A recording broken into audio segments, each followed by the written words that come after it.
सहस्रदलपङ्कजे सकलशेतश्मुक्तमम्बराभ्यगरामचन्द्रगन्धपुष्पामलं प्रसन्नपरमेश्वरं सकलदेवतारूपं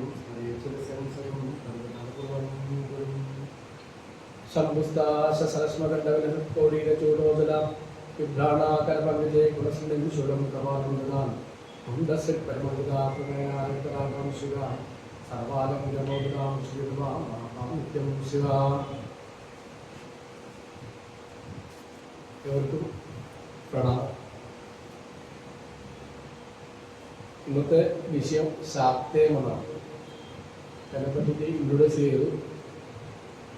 എൻ്റെ ഒരു ആചാര്യ ത്രൈഗുരുമാണ്. അദ്ദേഹത്തിനോടൊപ്പം ഏതാണ്ട് ഒരു 10 വർഷമല്ല, ഒരു 15 വർഷത്തോളം നല്ല ഗുരുവായൂർ ഇന്നും ഒരു ശുശ്രൂഷയും അതുപോലെ തന്നെ ഗുരുവായൂരിൽ തന്നെയുണ്ട്. അപ്പോൾ ഗുരുവായൂരിൽ നിന്നാണ് എനിക്ക് ഈ ഒരു വിദ്യകൾ പകർന്നിരിക്കുന്നത്. അദ്ദേഹത്തിൻ്റെതായുള്ള കുറേ അധികം കാഴ്ചപ്പാടുകൾ എനിക്ക് നമ്മുടെ ശിഷ്യന്മാർക്കെല്ലാം തന്നെ പകർന്നു കിട്ടിയിട്ടുണ്ട്.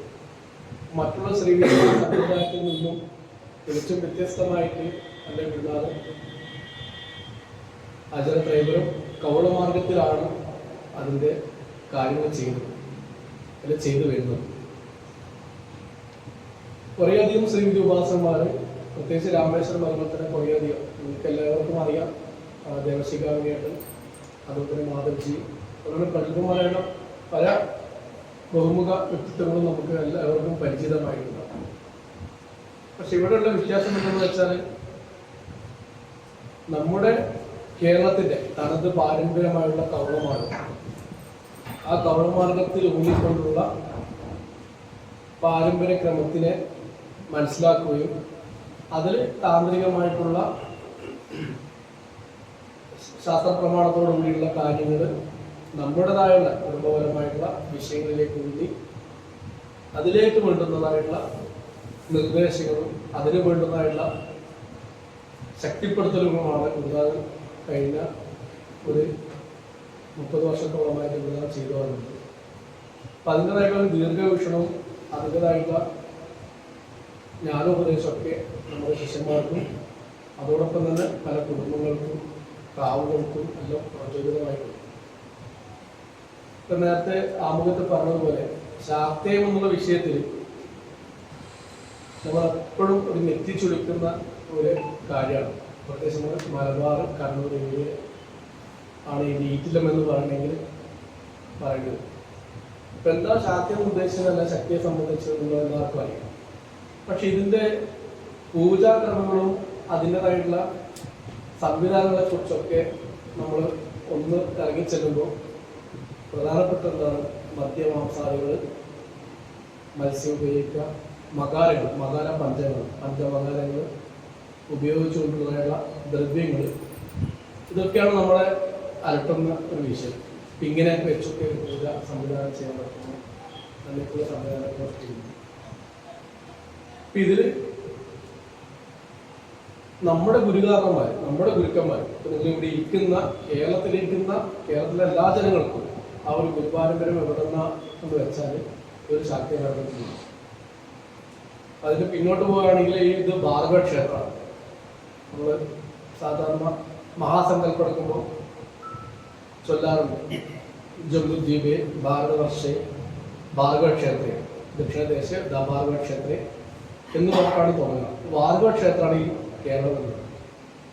അപ്പം ഈ ഭാർഗവ ക്ഷേത്രം എന്ന് പറയുമ്പോൾ ഭാർഗവൻ ആരാന്നുള്ള ചോദ്യം ആദ്യം നമ്മൾ മനസ്സിലാക്കണം. നമ്മുടെ പൂർവികരായിട്ടുള്ള നമ്മുടെ ഈ ഭാരതത്തിൻ്റെ അകത്ത് ഈ ദക്ഷിണ മേഖലയിൽ കേരളത്തിൻ്റെ ഭാർഗവ ക്ഷേത്രത്തിലുള്ള ഭാർഗവൻ ആരാണ്? നമ്മൾ പല ഭൗതികനാഥവും പ്രസംഗത്തിനൊക്കെ 21 വട്ടം എന്താണ് ക്ഷത്രിയ കുലത്തെ ഇല്ലാതാക്കി, അല്ലെങ്കിൽ അവരെ വധിച്ച് ആ രക്തം കൊണ്ട്, അത് നരബലി നടത്തി ആ രക്തം കൊണ്ട് പിതൃക്കൾക്ക് തർപ്പണം ചെയ്ത വ്യക്തിയാണ് ഭാർഗവരാമൻ. അതിലാർക്കും സംശയമില്ല. ഇപ്പം നരബലി നടത്തി, ക്ഷത്രിയന്മാരെ നരബലി നടത്തി തൻ്റെ പിതൃക്കൾക്ക് വേണ്ടുന്നതായുള്ള തർപ്പണം, അതിലൂടെ ആ രക്തം കൊണ്ട് തർപ്പണം, അതാണ് നമ്മുടെ ഇവിടെ ഗയയിൽ നമ്മൾ അവിടെ പോയിട്ട് ശ്രാദ്ധം അനുഷ്ഠിച്ച് കഴിഞ്ഞാൽ പിന്നെ നമ്മൾ ശ്രാദ്ധം അനുഷ്ഠിക്കേണ്ടതാണ്. അങ്ങനെ കേട്ടിട്ടില്ലേ? ഗയാശ്രാദ്ധം എന്ന് പറയും. അപ്പോൾ ഭാർഗവ രാമൻ ഈ പറയുന്ന രക്താർപ്പണം ചെയ്ത സ്ഥലം, അതിൻ്റെ പേരുണ്ട്, തൽക്കാലം പെട്ടെന്ന് ഓർമ്മ കിട്ടുന്നില്ല. അപ്പോൾ അവിടെ രക്താർപ്പണം ചെയ്തിട്ടാണ് അദ്ദേഹം ഇതൊക്കെ പിതൃക്കളോടുള്ള കടമ്പ കിട്ടിയത്. അങ്ങനെ ആ നരബലി നടത്തിയത് കൊണ്ട് ബ്രഹ്മഹത്യാഭാവം, മാതൃശാപം എന്നൊക്കെ വരികയും അതിൻ്റെ കൂടെ തന്നെ അദ്ദേഹത്തിന് ഈ ഒരു പാപം ഇല്ലായ്മ ചെയ്യണമെന്നുണ്ടെങ്കിൽ എന്ത് വേണം? തനിക്ക് കിട്ടിയിരിക്കുന്ന ഭൂമി, ആ ഭൂമി ദാനം ചെയ്യണം എന്നുള്ള ജ്ഞാനോപദേശം ലഭിക്കുകയാണ് ചെയ്തത്. അതിൻ്റെ ഭാഗമായിട്ട് താൻ വെട്ടിപ്പിടിച്ച ഭാരതത്തിൻ്റെ എല്ലാ ഭാഗങ്ങളും ഉത്തമ ബ്രാഹ്മണന്മാർക്ക് ദാനം ചെയ്തു. ഇവിടെ ബ്രാഹ്മണൻ എന്ന് ഉദ്ദേശിക്കുമ്പോൾ നമ്മുടെ ജാതി ബ്രാഹ്മണനല്ല എന്നുള്ളത് പ്രത്യേകം ശ്രദ്ധിക്കണം. ബ്രഹ്മജ്ഞാനേന് ബ്രാഹ്മണ, അതായത് ബ്രഹ്മജ്ഞാനം കൈവരിക്കുന്നത് അവരെല്ലാവരും തന്നെ ബ്രാഹ്മണമാണ് എന്നുള്ള ഒരു ജ്ഞാനം നമുക്ക് ഉണ്ടാകും. ഇപ്പോൾ ബ്രഹ്മത്തെ ചരിച്ചത് ഇപ്പോൾ ഏത് മാർഗത്തിലൂടെ ആയാലും, ഇപ്പോൾ യോഗമാർഗത്തിലായിക്കോട്ടെ, ലയമാർഗത്തിലായിക്കോട്ടെ, മന്ത്രമാർഗത്തിൽ, ഏത് മാർഗത്തിലൂടെ ആയാലും ബ്രഹ്മജ്ഞാനത്തെ നമുക്ക് കൈവരിക്കണം. അങ്ങനെ കൈവരിച്ചുള്ള ഉത്തമ ബ്രാഹ്മണന്മാർ, ദ്വിവേദി ഉണ്ടാവും, ചതുർവേദി ഉണ്ടാവും, ത്രിവേദി ഉണ്ടാവും, യാഗം ചെയ്യുന്ന ആൾക്കാരുണ്ടാവും, അല്ലെങ്കിൽ ശ്രീവിദ്യാ സമ്പ്രദായം, അങ്ങനെ എല്ലാ മാർഗത്തിലുള്ള ആൾക്കാരുടെ അവർക്ക് വേണ്ടിയിട്ട് അവർക്ക് വേണ്ടി ദാനം ചെയ്യും. പിന്നീട് ദാനം ചെയ്ത ഭൂമിയിൽ നിൽക്കാൻ പാടില്ല, അല്ലെങ്കിൽ ദാനം ചെയ്ത് നമ്മളൊരു സാധനം കയ്യിൽ സാധനം ദാനം ചെയ്തത് പിന്നെ നമുക്ക് എന്തില്ല, അതിൽ അവകാശമില്ല. അപ്പം തൻ്റെ ഇനിയുള്ള കാലഘട്ടങ്ങളിൽ ധ്യാനങ്ങളും അതുപോലെ തന്നെ തൻ്റെ ജപഹോമങ്ങളും തപസ്സും അനുഷ്ഠിക്കാൻ വേണ്ടിയിട്ട് വീണ്ടെടുത്തൊരു ഭൂമിയാണ് കേരളം. ഞാൻ ഈ പറഞ്ഞൊക്കെ നിങ്ങൾക്ക് ചട്ടമ്പി സ്വാമികളുടെ പ്രാചീന കേരളം എന്ന പുസ്തകത്തിൽ ഉണ്ടാവും. ചട്ടമ്പി സ്വാമികളുടെ പ്രാചീന കേരളം. അപ്പം അതുകൊണ്ട് ആ ഗ്രന്ഥത്തിൻ്റെ അകത്ത് ചട്ടമ്പി സ്വാമികൾ പറഞ്ഞു വരുന്നത് ഈ ഭൂമി ആർക്കും ദാനം കൊടുത്തില്ല, ഈ ഭൂമി എന്ത് ചെയ്തില്ല, ആർക്കും ദാനം കൊടുത്തില്ല. ഇവിടെയുള്ള തദ്ദേശീയരായ ജനങ്ങളെ അദ്ദേഹത്തിന്റെ മാർഗം, അദ്ദേഹം ആരാണ്? അദ്ദേഹത്തിന്റെ ഗുരുവാണ് സാക്ഷാത് പരമേശ്വരൻ. അദ്ദേഹത്തിന് ലഭിച്ചതായിരിക്കുന്ന ശ്രീവിദ്യ കോളമാർഗത്തിൽ ശ്രീവിദ്യാ സമ്പ്രദായത്തിലൂടെ ഇവിടെയുള്ള തദ്ദേശീയരായ ജനങ്ങളെ ആ ശ്രീവിദ്യാ സമ്പ്രദായത്തിലൂടെ ഉയർത്തിയെടുക്കുകയും അങ്ങനെ ഇവിടെ 108 ശിവാലയങ്ങളും 108 ശാസ്താനങ്ങളും 108 ദേവാലയങ്ങളൊക്കെ സ്ഥാപിച്ചു എന്നുള്ളതാണ് ചുരുക്കി പറയുന്നത്. അപ്പം അദ്ദേഹം ആ പുസ്തകം എഴുതത് മറ്റൊരു ആവശ്യത്തിന് വേണ്ടിയിട്ടാണ്, മനസ്സിലാവും. അപ്പം ഇതാണ് നമ്മുടെ പൂർവ്വ ഭൂമി, നമ്മളെ പൂർവികരുടെ പൈതൃകം എന്ന് പറയുന്നതാണ് പിതൃത്വം എന്ന് പറയുന്നത്. അപ്പം അങ്ങനെയുള്ള ആ ഭൂമിയിലാണ് നമ്മൾ ജനിച്ചത്. അദ്ദേഹത്തിന് ഈ ശ്രീവിദ്യാ സമ്പ്രദായം കിട്ടുന്നത് ഗുരുപരമ്പരയുടെ സാക്ഷാ പരമേശ്വരിൽ നിന്നും ശേഷം ദത്താത്രേയ മഹർഷിയും അങ്ങനെയുള്ള ഒരു ഗുരുപരമ്പര മറ്റൊന്നുണ്ട്. അപ്പം ഇവിടെ ശാക്ത്യം എന്ന വിഷയം വരുമ്പോൾ കേരളത്തിന് മാത്രമായിട്ടുള്ള ഒരു സംവിധാനമാണ് ശാക്ത്യം. നമുക്ക് പുറത്ത് കേരളത്തിൽ വിട്ടു കഴിഞ്ഞാൽ ഈ ശാക്ത്യം എന്നുള്ള ശാക്ത്യം ഉണ്ട്, പക്ഷെ നമ്മുടേതായിട്ടുള്ള ഒരു 4 ചുമരിനുള്ളിൽ ഒരു പീഠം വെച്ച് അതിന് മേലെ യന്ത്രം വരച്ച് ആ ശക്തിയെ ആരാധിക്കുന്ന ഒരു സംവിധാനം പുറത്തെങ്ങും തന്നെയില്ല. പിന്നെ അവിടെ ഉള്ളത് എങ്ങനെയാണെന്ന് വെച്ചാൽ ശ്രീചക്രപൂജ ഉള്ള സംവിധാനമാണ്. പക്ഷെ നമ്മുടെ ഇവിടെ ഇരിക്കുന്ന എല്ലാത്തവരുടെ തറവാടുകളിൽ അവിടെ പോയി കഴിഞ്ഞാൽ നിങ്ങൾക്ക് എന്ത് ചെയ്യാം?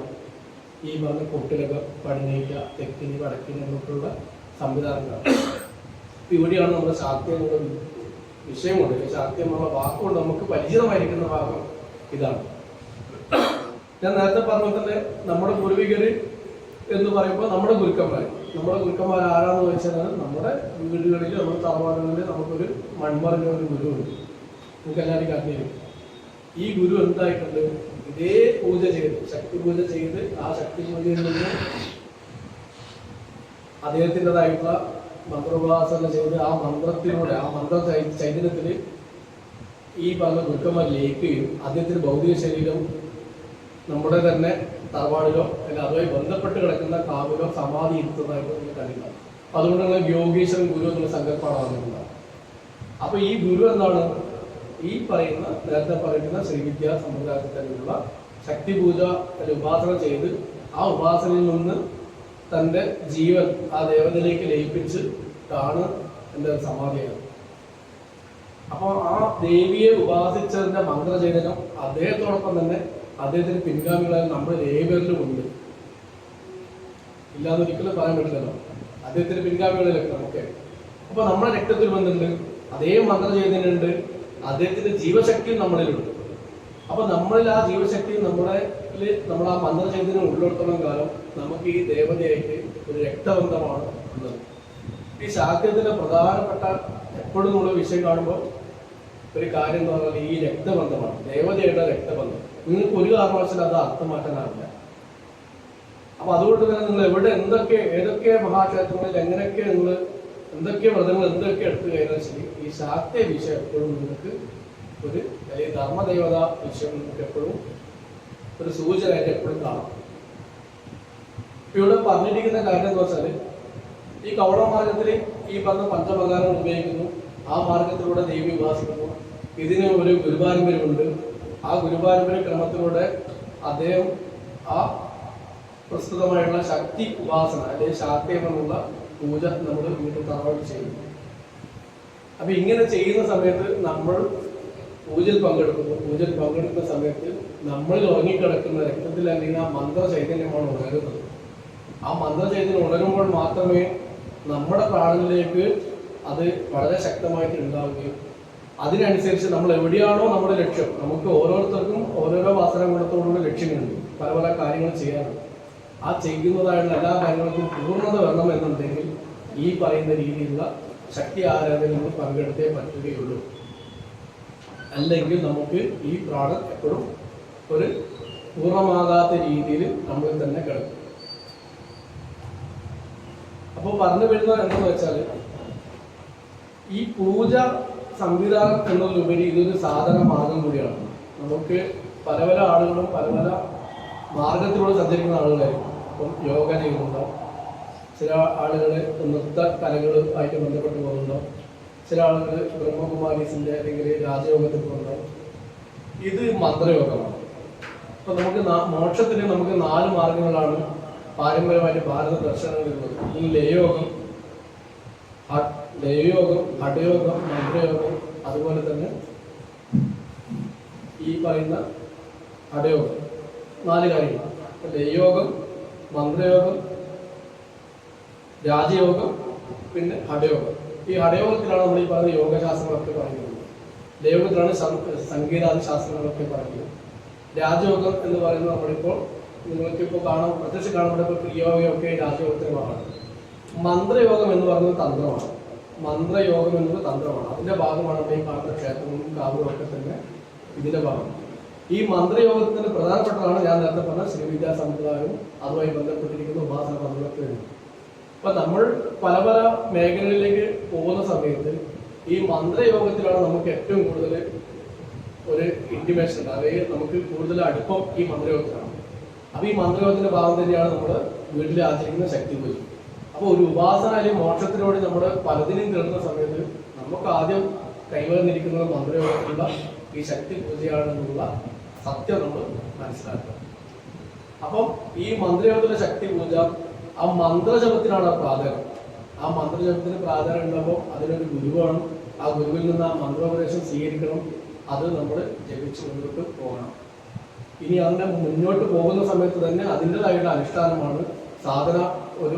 സാധന ചര്യയാണ്. വാർഷികമായിട്ടോ നമ്മുടേതായ ഉപാസന തലത്തിലുമായിട്ടോ നമ്മൾ ശക്തി പൂജ എന്ന സംവിധാനത്തിലേക്ക് പൂർവികമായ മുൻകമാർ ചെയ്തിരിക്കുന്നു. അപ്പൊ അവിടെ ഈ പൂജ അദ്ദേഹം ഗുരുവിൽ നിന്ന് മന്ത്രോപദേശം സ്വീകരിക്കും. അതിനൊരു പാരമ്പര്യം ശ്രീവിദ്യാ സമ്പ്രദായം പറഞ്ഞ കാര്യം, ഒരു ഗുരുവിന് ഒരു പൂർവ്വഗുരു, അതായത് സ്വഗുരു, പരമഗുരു, പരമേഷ്ഠി ഗുരു എന്നുള്ള ഒരു സംവിധാനം ഇതിലുണ്ട്. അതാണ് പാരമ്പര്യം എന്ന് പറയുന്നത്. അപ്പൊ ആ പാരമ്പര്യത്തിലൂടെ അദ്ദേഹം പോവുകയും ആ പൂജാ സംവിധാനം നമ്മുടെ തറവാടിൽ വെച്ച് ചെയ്ത് അതിൽ നിന്നുള്ള ഐശ്വര്യ അഭിവൃദ്ധിയിലൂടെയും നേടിയെടുത്ത ഒരു പേരും പറയുകയാണ് നിങ്ങൾ ഓരോരുത്തരിലും നിങ്ങളുടെ തറവാടിനെ പറ്റി ചിന്തിക്കുമ്പോൾ ഉണ്ടാവുക. നിങ്ങൾ ഓരോരുത്തരുടെയും നിങ്ങളുടെ തറവാടിനെ പറ്റി ചിന്തിക്കുമ്പോൾ ഉണ്ടാകും ഒരു പ്രതാപകാലം, ഒരു ഐശ്വര്യകാലവും, ഒരു ആഠ്യത്വത്തിലുള്ള ജീവിതവും അതിനനുസരിച്ചുള്ള ഒരു വസ്തുവും സ്ഥാപനജന്മങ്ങളൊക്കെ ഉള്ള ഒരു കാലഘട്ടം നിങ്ങൾ എപ്പോഴും ഓർപ്പിക്കുന്നതാണ്. അതൊക്കെ തന്നെ കൈവന്നത് ഈ ഗുരുവിന്റെ ഉപാസന ഫലത്തിലൂടെ കിട്ടിയ അല്ലെങ്കിൽ ശക്തി ഉപാസനയിൽ നിന്ന് കിട്ടിയ മന്ത്രചൈതന്യത്തിന്റെ ഐശ്വര്യമാണ്. അപ്പൊ ഇത് എങ്ങനെ മുടങ്ങും എന്ന് ചോദിച്ചാൽ ഈ മന്ത്ര പാരമ്പര്യം അല്ലെങ്കിൽ ഇതിന്റെ കണ്ണി അറ്റുപോയി എന്നുള്ളതാണ് സത്യം. അപ്പൊ അങ്ങനെ കണ്ണി അറ്റ് പോകാതെ ഇരിക്കണമെന്നുണ്ടെങ്കിൽ ആദ്യം ചെയ്യുന്നത് ശക്തി ഉപാസന പുനഃസ്ഥാപിക്കുക മാത്രമാണ്. അപ്പൊ ശക്തി ഉപാസന പുനഃസ്ഥാപിക്കുന്ന സമയത്ത് പ്രത്യേകം നമ്മൾ ശ്രദ്ധിക്കേണ്ടത് ഈ പാരമ്പര്യത്തിൽ ഉൾക്കൊള്ളുന്ന ഒരു ജ്യോതിഷനെ കൂടി നമ്മൾ ആദ്യം സമീപിക്കണം. ഈ പാരമ്പര്യത്തിൽ ഉൾക്കൊള്ളുന്ന ജ്യോതിഷന്മാർ നമുക്ക് വളരെ വിരളമാണ്. എന്തുകൊണ്ട് നമുക്ക് ആ ജ്യോതിഷന്മാരെ നമുക്ക് ലഭിക്കുന്നില്ല എന്ന് ചോദിച്ചാൽ, ഞാൻ ഈ അടുത്ത് എൻ്റെ പോസ്റ്റിൽ എൻ്റെ കുലകൈരളി എന്ന് പറഞ്ഞൊരു പേജിൽ, ആ പേജിൽ ഞാൻ കഴിഞ്ഞ 3 ആഴ്ച മുമ്പ് ജ്യോതിഷൻ എന്നുള്ളൊരു പോസ്റ്റ് ഉണ്ട്. 3 ആഴ്ച ഇപ്പോൾ 1 മാസമായിട്ടാണ്. ഇപ്പം ഞാൻ അതിൽ പറഞ്ഞിരിക്കുന്ന കാര്യം, കേരളത്തിലെ മൊത്തം 100% ജ്യോതിഷന്മാരിൽ ഒരു 10% ജ്യോതിഷന്മാർക്ക് മാത്രമേ ഇന്ന് ഈ ശാക്തീയ ഭുവനേശ്വരി പൂജയുടെ ഒരു ധാരണയുള്ളൂ എന്നാണ് ഞാൻ പറഞ്ഞിരിക്കുന്നത്. ബാക്കി 90% പേർക്കും മഹാക്ഷേത്ര സംവിധാനങ്ങളോ അതുമായി ബന്ധപ്പെട്ട വിഷയങ്ങൾ മാത്രമേ അറിവുള്ളൂ എന്ന് ഞാൻ പോസ്റ്റ് ചെയ്തു. അതിൽ 10% ജ്യോതിഷന്മാർ തന്നെ 5% ജ്യോതിഷന്മാർക്ക് മാത്രമേ എന്തുള്ളൂ എന്തെങ്കിലും ശാക്തീയ വിഷയത്തെ കുറിച്ച് അറിവുള്ളൂ. അത് തന്നെ ഞാൻ വളരെ ഉറപ്പായിട്ടും പറഞ്ഞു. എൻ്റെ ഗുരുനാഥന്റെ ശാക്തീയ പൂജ എന്നുള്ള പേജിലൂടെയും ഗുരുനാഥന്റെ തന്നെ പോസ്റ്റുകളുടെയും ഗുരുനാഥന്റെ സോഷ്യൽ മീഡിയ ആയിട്ടുള്ള ശാക്തീയ പൂജ എന്ന യൂട്യൂബ് ചാനലിലേക്ക് കിട്ടിയ അറിവ് മാത്രമാണ്. അതിൽ തന്നെ ഒരു 10% ഒരു 5%, ബാക്കിയുള്ള 5% അവർക്ക് സ്വന്തമായിട്ട് പാരമ്പര്യ ശക്തി പൂജ അറിയാം. ഈ പറയുന്ന 5% പേരും മിക്കവരും നമ്മുടെ മലബാർ ഏരിയയിലാണ്. ഇതിന്റെ രസം എന്തെന്ന് വെച്ചാൽ, ഈ 1 മാസത്തിനിടയിൽ ഇന്നേ വരെ എന്നെ ഒരാൾ പോലും പിടിച്ചിട്ടില്ല. ഒരു ജ്യോതിഷം പോലും എന്നെ വിളിച്ചിട്ട് ഇതിങ്ങനെ എഴുതി തെറ്റാണ് എന്നുള്ള ഒരു വിമർശനം പോലും എനിക്ക് എതിരെ ഉണ്ടായിട്ടില്ല.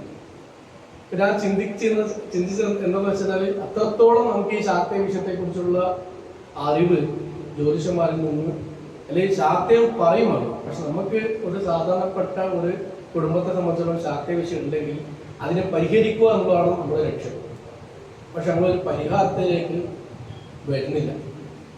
അപ്പൊ അതെന്തുകൊണ്ടെന്ന് എന്തെന്ന് വെച്ചാൽ, ഈ ഗുരുസമ്പ്രദായത്തെ കുറിച്ചും ആ ഗുരുസമ്പ്രദായത്തിൻ്റെ അകത്ത് ആ ഗുരു ഈ ശക്തി ഉപാസനയെ ദേവിയിലേക്ക് ലയിച്ച അവസ്ഥയാണെന്ന്, ആ ഗുരുവിനോടൊപ്പം തന്നെ പിതൃക്കളും, നമ്മുടെ പൂർവികരായ പിതൃക്കളും ദേവിയോടൊപ്പം ഉള്ളതാണ്, പരിവാര ദേവതകളും ഉള്ളതാണ്. അതിന്റെ കൂടെ തന്നെയാണ് നമ്മുടെ കുടുംബങ്ങളൊക്കെ തന്നെ ലയിച്ചിരിക്കുന്നതെന്നുള്ള സത്യം ജ്യോതിഷന്മാർക്ക് ആ ഒരു കൺസെപ്റ്റ് വിട്ടുപോയി. അപ്പൊ ഇങ്ങനെ പറയുന്ന സമയത്ത് ഇതൊരു അദ്വൈത പൂജയാണ്, ഒരു ദ്വൈതമില്ലാത്ത, രണ്ടില്ല, എല്ലാം തന്നെ ദേവതയിലേക്ക് ലയിച്ച അവസ്ഥയാണ് എന്നുള്ള തത്വബോധം പോലും നമുക്ക് നഷ്ടപ്പെട്ടു. അപ്പൊ ഞാൻ അഭിസംബോധന ചെയ്യുന്നത്, അല്ലെങ്കിൽ ഞാൻ സംവദിക്കുന്നത് നിങ്ങൾക്ക് ഏവർക്കും ഇതിൻ്റെ അകത്ത് ഒരു വ്യക്തത വരുത്തി തന്നത് യഥാർത്ഥം ജ്യോതിഷന്മാരാണ്. പക്ഷെ അത് നമ്മുടെ കയ്യിലേക്ക് ഉണ്ടാകും. അപ്പൊ അവർ തന്നെ കുറെ അവർക്കറിയുന്ന കാര്യങ്ങൾ നിങ്ങൾക്ക് പറഞ്ഞു തരുമ്പോൾ അതൊരു ജ്യോതിഷ അല്ലെങ്കിൽ ശാസ്ത്രീയരായിട്ടുള്ള ഒരു താന്ത്രിക ആചാര്യർക്ക് ചോദിക്കുകയോ ഇതിന്റെ സങ്കല്പങ്ങളെ കുറിച്ചൊരു വ്യക്തമായിട്ടുള്ള ഒരു പഠനം ഉണ്ടാവാത്തത് കൊണ്ട് ഈ ശാസ്ത്രീയം പലർക്കും മുടങ്ങുന്നുണ്ട്. ഇനി ഉണ്ടെങ്കിൽ തന്നെ എന്താണെന്ന് വെച്ചാൽ, ഈ പറയുന്ന ശക്തി ഉപാസന പുനഃസ്ഥാപിക്കാൻ വേണ്ടി വളരെയധികം വൈകുകയും അതിൻ്റെതായ ദുരിതങ്ങളും പ്രശ്നങ്ങളും മുന്നോട്ട് ഉണ്ടാവുകയും ചെയ്തു. ഇപ്പം ഞാൻ ഈ പറഞ്ഞിരിക്കുന്ന കാര്യങ്ങളൊക്കെ നിങ്ങൾക്കിപ്പോൾ പ്രാക്ടിക്കലി അറിയുന്ന കാര്യങ്ങൾ മാത്രമല്ല, നമ്മൾ ഉള്ളവകളിലേക്ക് കടന്നിട്ടില്ല. ഇപ്പം ഞാൻ ആകെ പറഞ്ഞിരിക്കുന്നത് എന്താണ്, ശാക്തീയത്തിനകത്ത് ഗുരു സമ്പ്രദായം ഉണ്ടാകും, ഗുരു ദേവതയിൽ ലയിച്ചതാണെന്നുള്ളതാണ് ഞാൻ നേരത്തെ പറഞ്ഞത്. ഇനി അടുത്ത് പറഞ്ഞിരിക്കുന്ന കാര്യം, ശാക്തീയത്തിനകത്ത് മകാരങ്ങൾ നിർബന്ധമാണോ എന്നുള്ളതാണ്. ശരിക്കും ഇതൊരു വീരാരാധന സമ്പ്രദായമാണ്. വീരാരാധന എന്ന് പറഞ്ഞാൽ നമ്മുടെ ഉള്ളിലേക്കുള്ള മോക്ഷത്തിന് ഒരു മോക്ഷം, നമ്മൾ ലക്ഷ്യത്തിന് വേണ്ടി പ്രവർത്തിക്കുമ്പോൾ നമുക്ക് അതിന് തടസ്സങ്ങളുണ്ടാവും. ആ തടസ്സത്തെ നീക്കിയിട്ടാണ് നമ്മൾ മുന്നേറുന്നത്. എല്ലാ വിഷയങ്ങൾക്കും ഉണ്ടാവും. ഇപ്പോൾ ഡ്രൈവർ ആയിക്കോട്ടെ, ഇനിയിപ്പോൾ എന്ത് ജോലി എടുത്താലും അവർക്കൊരു തടസ്സങ്ങളുണ്ടാവും. അപ്പം തടസ്സങ്ങളെ നമ്മൾ മറികടന്നെങ്കിൽ മാത്രമേ നമുക്ക് അതിൻ്റെ ലക്ഷ്യത്തിലേക്ക് എത്താൻ പറ്റുള്ളൂ. മോക്ഷത്തിനും പല പല തടസ്സങ്ങളുണ്ട്. അതിലൊന്നാണ് നമുക്ക് സാമ്പത്തികമായിട്ടുള്ള ഉയർച്ച, അല്ലെങ്കിൽ സാമ്പത്തികം നമുക്ക് തടസ്സമാണ്. പിന്നെയുള്ളതാണ് പ്രപഞ്ചത്തിൽ അല്ലെങ്കിൽ ഈ പറഞ്ഞ ലോകത്തിലെ ഏറ്റവും കൂടുതൽ മനുഷ്യനെ മതിപ്പിക്കുന്ന ഒരു കാര്യം, രണ്ടാമത്തെ കാര്യമാണ് മദ്യം. മൂന്നാമത്തെ കാര്യം എന്താണ്, മത്സ്യത്തിനകത്ത് ഇതൊക്കെ ഒരു തത്വമുണ്ട് പഞ്ചമകാരങ്ങൾക്ക്. മത്സ്യം എന്ന് പറഞ്ഞാൽ എന്നും ചലിച്ചുകൊണ്ടിരിക്കുന്ന ഒരു മനസ്സാണ്. മത്സ്യത്തെ കാണില്ല, ഒരിക്കലും വെറുതെ ഇരിക്കില്ല, എപ്പോഴും ചെറുകിട്ടടിച്ചുകൊണ്ടേയിരിക്കും. പിന്നെ എന്താണ്, മാംസം നമ്മുടെ ഭക്ഷണം തന്നെയാണ്. പിന്നെയുള്ളത് വൈദ്യുതം എന്ന് പറഞ്ഞാൽ സ്ത്രീ സംബന്ധമായിട്ടുള്ള വിഷയങ്ങൾ. ഈ 5 കാര്യങ്ങളിൽ നമ്മൾ അതിജീവിച്ചെങ്കിൽ മാത്രമേ, അതുകൊണ്ടാണ് നമ്മൾ ക്ഷേത്രങ്ങളിൽ പോകുമ്പോൾ ആദ്യം രതിശില്പങ്ങളെ കാണാം. ഈ രതിശില്പങ്ങൾ നമ്മുടെ ഉള്ളിൽ തന്നെയുള്ള രതിശില്പങ്ങൾ നമ്മുടെ ഉള്ളിൽ തന്നെയുള്ള കാമനകളെ കണ്ട് അത് അടക്കിയതിനു ശേഷം മാത്രമേ നമുക്ക് ദേവതനെ ദർശിക്കാൻ പറ്റും. ഇതാണ് ക്ഷേത്രങ്ങളിലെ രതിശില്പങ്ങൾ. ഇപ്പൊ ഗജരാഹോ ആയിക്കോട്ടെ, നമ്മുടെ സാധാരണ ക്ഷേത്രങ്ങളെ കാവുകളായിക്കോട്ടെ, അവിടെയൊക്കെ രതിശില്പങ്ങളാണ്. അപ്പൊ ഇങ്ങനെ ഓരോരോ തലങ്ങളെ അതിജീവിച്ചെങ്കിൽ മാത്രമേ നമുക്ക് മുന്നോട്ട് പോകാൻ സാധിക്കൂ. ഇപ്പൊ ഇവിടെ ദേവിയെ ആരാധിക്കുമ്പോൾ ഇതൊരു മോക്ഷ സമ്പ്രദായമാണ്, അല്ലെങ്കിൽ മോക്ഷത്തിനും മുക്തിയും ലഭിക്കുന്ന ഒരു ആരാധന സമ്പ്രദായം ആയതുകൊണ്ട് തന്നെ ഇതൊക്കെ തന്നെ നമ്മൾ അതിജീവിക്കണം. പിന്നെയാണ് പഞ്ചമകാരങ്ങൾ ഈ പറയുന്ന ഉപാസന പദ്ധതിയിൽ വന്നത്.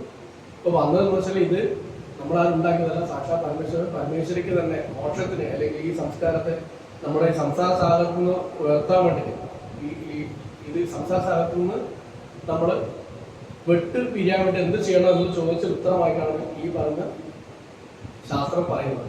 അപ്പൊ ഇതിന്റെ അടിസ്ഥാന ഗ്രന്ഥം എന്ന് പറയുന്നത് കുളാറോ തന്ത്രമാണ്. കുളാറോ തന്ത്രവും അതുപോലെ തന്നെ പരശുരാമ കർമ്മസൂത്രമൊക്കെ തന്നെ ഈ ശാക്തേയത്തിന്റെ അടിസ്ഥാന ഗ്രന്ഥങ്ങളായിട്ട് തന്നെയാണ് പറയുന്നത്. കാരണം ഇതിൽ പറയുന്ന കാര്യങ്ങൾ തന്നെയാണ് നമ്മൾ ശാക്തേയത്തിന്റെ ശക്തി പൂജകത്ത് ഉപയോഗിക്കുന്നതും ശക്തി പൂജയായിട്ട് ബന്ധപ്പെട്ടിരിക്കുന്ന എല്ലാ പ്രയോഗങ്ങളും ഈ തന്ത്രഗ്രന്ഥങ്ങളെ അടിസ്ഥാനപ്പെടുത്തിയിട്ടാണ്. ഇപ്പൊ പരശുരാമ കർമ്മസൂത്രത്തിന്റെ അകത്തുള്ള പല കാര്യങ്ങളും നമ്മൾ ശക്തി ഉപാസന ചെയ്യുന്നത്. കുളാറന്തത്തിൽ പറഞ്ഞിരിക്കുന്ന മദ്യസമാംസ സംസ്കരണ ക്രിയകളൊക്കെ തന്നെ കുളാറന്തത്തിൽ പറഞ്ഞ അതൊക്കെ നമ്മൾ ഈ ഉപാസന ചെയ്യുന്നു. പക്ഷെ ഇതിനൊരു ഈ മകാരങ്ങൾ ഉപയോഗിക്കുന്നതിന് ഒരു ഗുരുവിന്റെ ആവശ്യമാണ്.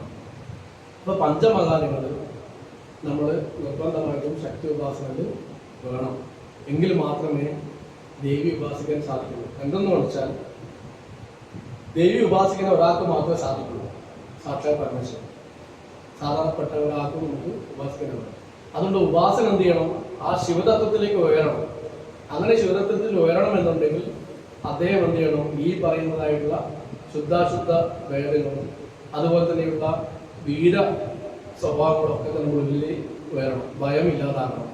അപ്പൊ അതിനനുസരിച്ചിട്ടാണ് നമ്മുടെ ഈ പറഞ്ഞ സാധന ക്രമീകരിച്ചിരിക്കുന്നത്.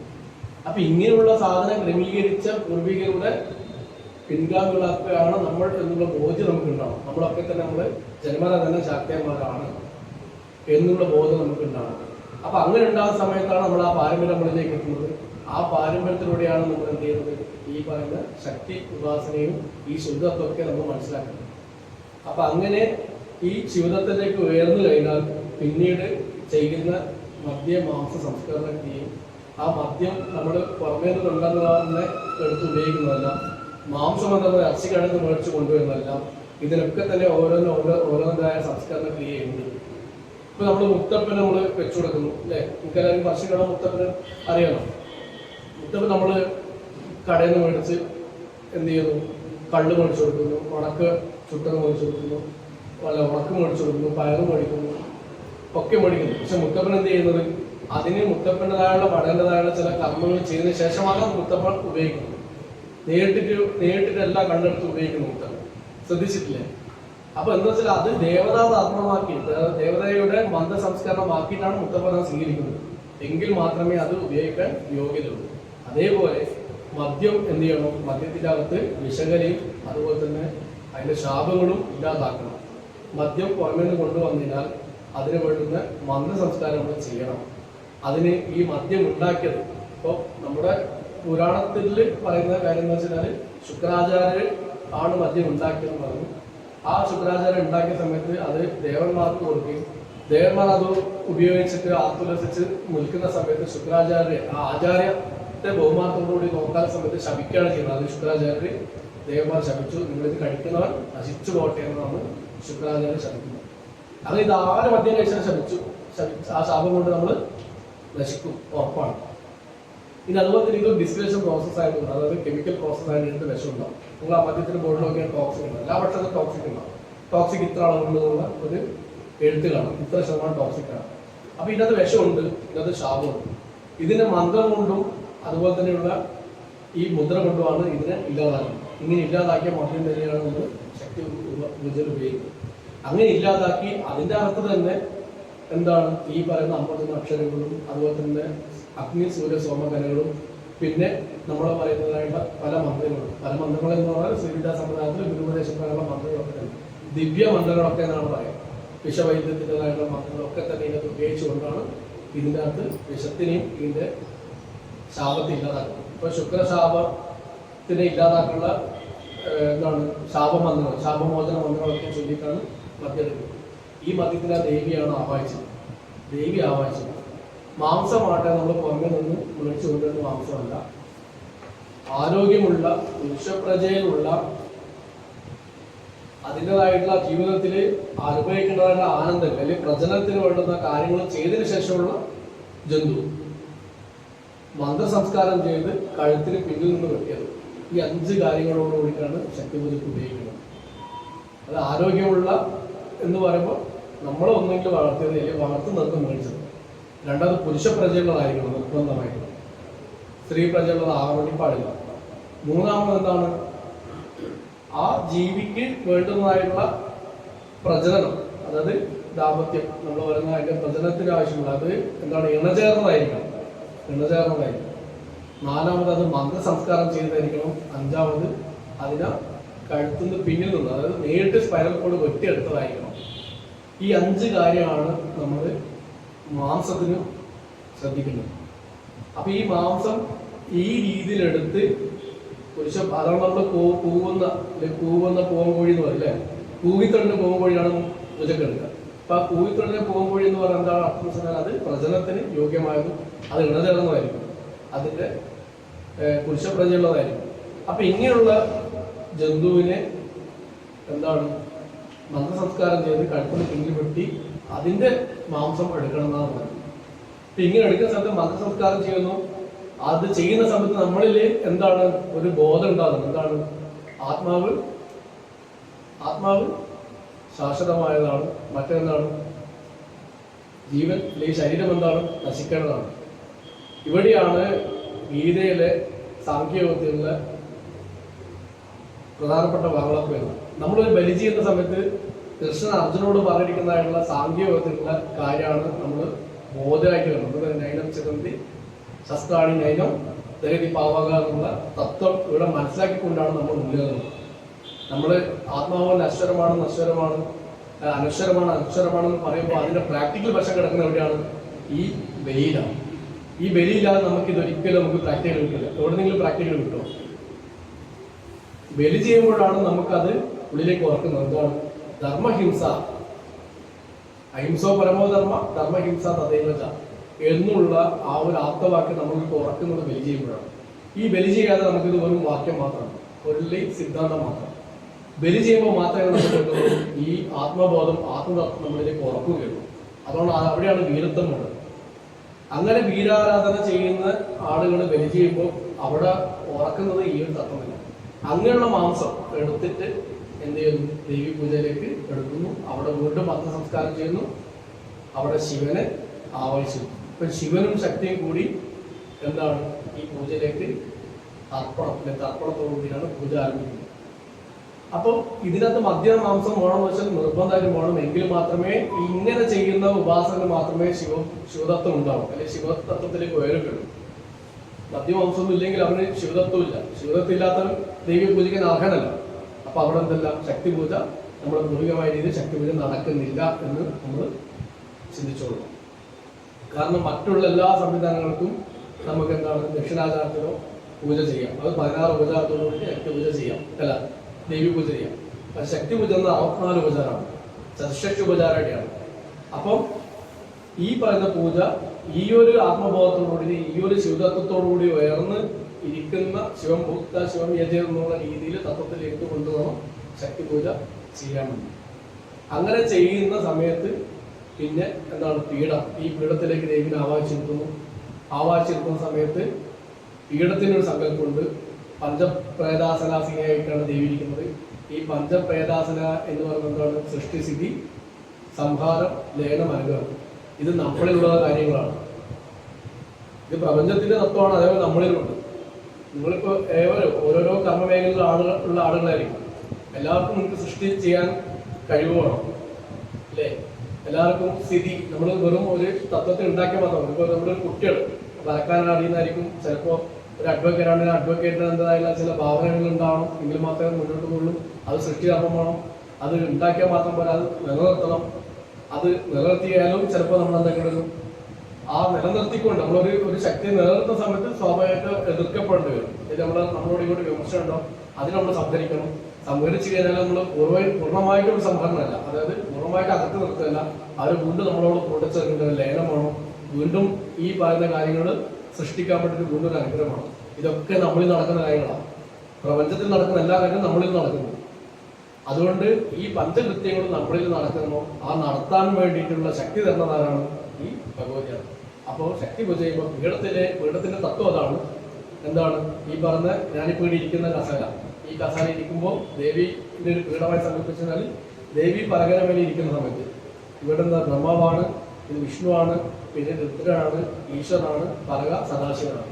ഇതിന്റെ മുകളിലാണ് ദേവി ഇരിക്കുന്നത്. അതുകൊണ്ട് കാവുകളിലും ദേവിയെ ഉപാസിക്കുന്ന, ദേവിയെ ഉപചരിക്കുന്ന സ്ഥലങ്ങളിലൊക്കെ പീഠങ്ങളാണ് ഉണ്ടാകുക. അപ്പൊ ഇതേ പീഠത്തിലാണ് ശക്തി പൂജ ചെയ്യുന്നത്. അവിടെയും ചെയ്യുന്നത് ഈ പഞ്ചകൃത്യങ്ങൾ ചെയ്യുന്ന ബ്രഹ്മ വിഷ്ണു ഈശ്വര സദാശിവന്മാരുടെ മുകളിലായിട്ടാണ് ദേവി ആവാഹിച്ചിരിക്കുന്നത്. അങ്ങനെ ഇങ്ങനെ ആവാഹിച്ചിരുത്തി ഈ തർപ്പണാദികൾ ചെയ്യുന്ന സമയത്താണ് നമ്മളുള്ളിൽ ഉറങ്ങിക്കിടക്കുന്ന ആ ഗുരുതത്വം നമ്മുടെ പ്രാണനിലൊക്കെ തന്നെ ലയിച്ചിരിക്കുന്ന ദേവീ ശക്തിയും കൂടി ആവാഹിച്ച് നമ്മളിലേക്ക് ഈ പീഠത്തിലേക്ക് ലയിപ്പിക്കുന്നത്. അങ്ങനെ അവിടെയാണ് നമ്മൾ എന്ത് ചെയ്യുന്നത്, ഈ പൂജ കാര്യങ്ങളൊക്കെ, അതായത് ഒന്നാമത്തെ ഘട്ടം, രണ്ടാമത്തെ ഘട്ടം, മൂന്നാമത്തെ ഘട്ടം എന്ന രീതിയിൽ നമ്മൾ പൂജ മുന്നോട്ടുണ്ട്. ഇപ്പോൾ ത്രികാല പൂജയാണ് ശക്തി പൂജ ചെയ്യുന്നത്. ഇവിടെ എന്ന് പറഞ്ഞാൽ ദേവിയോടൊപ്പം തന്നെ ദേവി ഗുരുവിനെ ലയിപ്പിക്കുന്നു. ഗുരുവിനോടൊപ്പം നമ്മുടെ പൂർവികരായുള്ള പിതൃക്കൾ ഇല്ലാത്തുണ്ട്. അതോടൊപ്പം തന്നെ പരിവാര ദേവതകളും ഇതിൻ്റെ കൂടെ തന്നെ ദേവിയിൽ തന്നെ ലയിച്ചിരിക്കുന്ന അവസ്ഥ.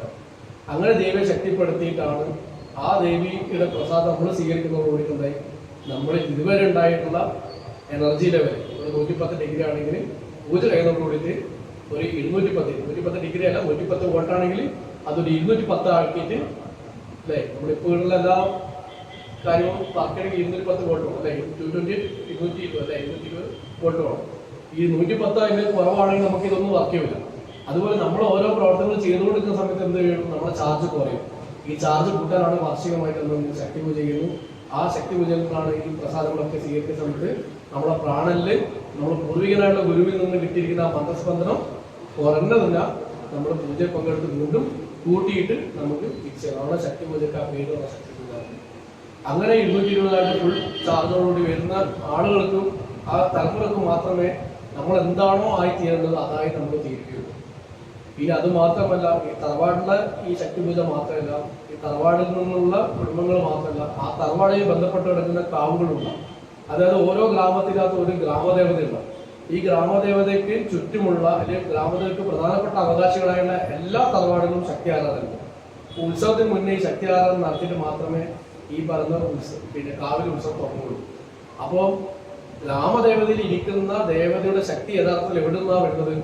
അതാത് തറവാടുകളിൽ അവകാശപ്പെട്ട അധികാരമുള്ള തറവാടുകളിലെ ദേവതാ സംഘം, ആ ശക്തി ആരിൽ നിന്നാണ് ഗ്രാമദേവതയിലേക്ക് ശക്തി പോകുന്നത്. കാരണം അവിടെ നമ്മൾ ഈ ഓരോ തറവാടുകളിൽ നിന്നുള്ള ആളുകൾ തന്നെയാണ് ഈ കാവിലും പോയിട്ട് വേണ്ടുന്നതായിട്ടുള്ള കാര്യങ്ങൾ ചെയ്യുന്നത്. അപ്പം അതിലൂടെ ഗ്രാമദേവതയ്ക്കും ശക്തി ലഭിക്കുന്നത് ഈ പറയുന്ന ശക്തി ആരാധന തന്നെയാണ്. പിന്നെ ഇതുപോലെ തന്നെയുള്ള മറ്റൊരു കാര്യമാണ് ശക്തി ആരാധനയിൽ ഇപ്പോൾ ഗുരു പിതൃക്കളും ഞാൻ പറഞ്ഞു എന്താണ് പരിവാര ദേവതകളൊക്കെ, ഈ പരിവാര മൂർത്തികളൊക്കെ തന്നെ കാവലും ഉണ്ടാവും, കുളിയിലും കൂട്ടിച്ചേർന്നൊക്കെ. പിന്നെ നമ്മൾ അറിയാത്തതായിട്ടുള്ള ഒരു പരിവാര ദേവത എന്ന് പറഞ്ഞാൽ അഷ്ടദിക്പാലന്മാരും അഷ്ടഭൈരവന്മാരും അഷ്ടഭൈരവിമാരും. ഈ അഷ്ടഭൈരവനും അഷ്ടഭൈരവന്മാരൊക്കെ നമ്മൾ ശാക്തേക്കാവൽ പോലെ കാണാം. അല്ലെങ്കിൽ എല്ലാ ക്ഷേത്രങ്ങളിലും എല്ലാ ശിവക്ഷേത്രമായാലും വിഷ്ണു ക്ഷേത്രമായാലും ശരി, നിങ്ങൾ തെക്ക് വശത്തായിട്ട് ഈ സപ്തമാതൃകൾ കാണാം. ഈ സപ്തമാതൃകളൊക്കെ തന്നെ ശക്തി ആരാധനയിൽ പൂജിക്കുന്നുണ്ട്. അപ്പൊ നമ്മൾ കാണാത്ത, നമ്മൾ നേരിട്ടിട്ട് അനുഭവിക്കാത്തതായുള്ള ശക്തി ചൈതന്യങ്ങൾ, അല്ലെങ്കിൽ നമ്മൾ നേരിട്ടിട്ട് വാക്മയങ്ങൾക്ക് അതീതമായിട്ടുള്ള ഒരു ശക്തി നമ്മൾ ഈ ചൈതന്യം നമ്മളിലേക്ക് പ്രസരിക്കുന്നുണ്ട് ഈ ശക്തി ആരാധന. അപ്പൊ ഇങ്ങനെ ഈ ആരാധന കഴിഞ്ഞാൽ പിന്നെയുള്ളതാണ് ഈ ശക്തി ഉപാസന കഴിഞ്ഞാൽ, ഈ പൂജ കഴിഞ്ഞാൽ വീണ്ടും നമ്മൾ ഈ നിവേദ്യങ്ങൾ ആദ്യം കൊടുക്കുന്ന ആർക്കാണ്? പിതൃക്കൾ കൊടുക്കുന്നത്, എഴുതി വെച്ച് കൊടുക്കാന്നുള്ളത്. ഈ പിതൃലോകത്ത് നടക്കുന്ന ഈ പറയുന്ന നമ്മുടെ മരണപ്പെട്ടു പോയ ആൾക്കാർ, അവരിലേക്കാണ് ഈ നിവേദ്യം ആദ്യം കൊടുക്കുന്നത്. അപ്പം ദേവിയുടെ ശക്തി എന്താണ്? പിതൃലോകത്തേക്ക് എത്തുകയാണ്. ഈ പിതൃലോകത്തെത്തി ആ പിതൃലോകത്തേക്കുള്ള നിവേദ്യം കഴിഞ്ഞ് ആദ്യത്തെ പ്രസാദം കഴിക്കേണ്ടത് എന്താണ്? ഇതിൻ്റെയാണ്. ഇത് കഴിഞ്ഞ ശേഷമാണ് ആദ്യം നമ്മൾ പ്രസാദം കഴിക്കുന്നത്. ചുരുക്കി പറയുകയാണെങ്കിൽ പിതൃലോകത്തുള്ള പിതൃക്കന്മാര് വീണ്ടും നമ്മളിലേക്ക് പുനർജനിക്കണം എങ്കിൽ ഈ ശക്തി ആരാധന പോകാം. കാരണം ഈ ശക്തി പിതൃക്കൾക്ക് വെച്ചിരിക്കുന്നു. പിതൃക്കളിൽ നിന്ന് അരിചാർത്തിന് ശേഷം ഇതിന്റെ മത്സ്യമാംസാദികളും അതുപോലെ തന്നെ ഈ പറയുന്ന നികേരികൾ നമ്മൾ കഴിക്കുന്നു. നമ്മൾ കഴിക്കുന്ന സമയത്ത് നമ്മളിലേക്ക് അത് രക്തവും ശുക്ലമായി പോകുന്നു, വീണ്ടും പുനർജനിക്കുന്നു എന്നുള്ള സങ്കല്പം കൂടിയുണ്ട്. അതുകൊണ്ട് പിതൃക്കളും ഇതിനകത്തുണ്ട്, ഇതിലുണ്ട്. പരിവാര ദേവതകളുടെ കാര്യം പറഞ്ഞു, ഗുരുവിന്റെ കാര്യം പറഞ്ഞു. പിന്നെയുള്ളതാണ് നാഗങ്ങളും ഈ ശക്തി ആരാധന. കാരണം ഇവിടെ ആരാധിക്കുന്ന ദേവത എന്ന് പറഞ്ഞാൽ സാധകന്റെ കുണ്ടലി ശക്തിയാണ്. ഈ കുണ്ടലി ശക്തിയാണ് നാഗ ആരാധനയായിട്ട് മാറ്റപ്പെട്ടത്. അതുകൊണ്ട് നാഗങ്ങൾക്കും എല്ലാം തന്നെ ഇതിൽ തന്നെ പ്രീതി അടയുന്നുണ്ട്. അപ്പൊ ഇങ്ങനെ നോക്കിയാൽ ശക്തി ആരാധന അല്ലെ ശാക്തേയം എന്നുള്ള വിഷയം നമ്മൾ വളരെയധികം മനസ്സിലാക്കുകയും വളരെയധികം ഉൾക്കൊള്ളുകയും വേണ്ട ഒരു വിഷയമാണ്.